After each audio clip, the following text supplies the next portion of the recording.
वळूयात पुढच्या बातमीकडे। विधानसभेत पुरवणी मागण्यांमधील विषयांवरून जयंत पाटील आणि फडणवीसांमध्ये टोलेबाजी पाहायला मिळाली आहे।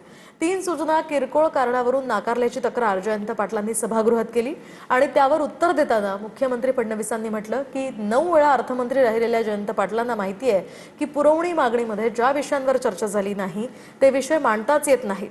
जयंत पाटील पळवाट शोधतायत असं मुख्यमंत्री म्हणाले। 2-3 सूचना दिलेल्या होत्या, रिजेक्ट झाल्या। मग ते रिजेक्टचं कारणाचा शोध घेतला मी, तर कारण काय तर तो शब्द इकडे नाही आहे। अशा अतिशय विषय तोच आहे। मी आता एसटी महामंडळाचं इस्लामपूर आणि आष्टाचं आगाराची सुधारणा करणे, मग इकडे एसटीचा पूर्ण विषय आहे। त्यामुळे आपण मेहरबान जर उदार झाला तर मला 3 आणखीन विषय मांडायचे आहेत।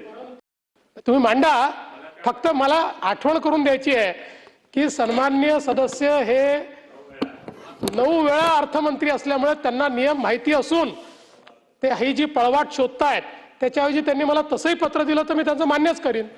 नाही, मी बसतो, पण मला काय वाटलं की जुन्या दिवसांचं आठवण राहून मी तिकडं होतो त्यावेळी सीएम साहेब मुनगंटीवारजी काय म्हणेल त्याला तिकडं हो म्हणायचो मी। त्यामुळे मी कधी असं तपशीलवार बारीक शब्द हे नाही बसणार, हे नाही, तर मी आपल्या त्या विभागाशी बोललो तर ते म्हटले हे उदाहरणार्थ आष्टा ईश्वरपूर बस स्थानके वगैरे, तर ते मागणी आहे तशी त्या बाबतीत, म्हणून किरकोळ बदल आहेत।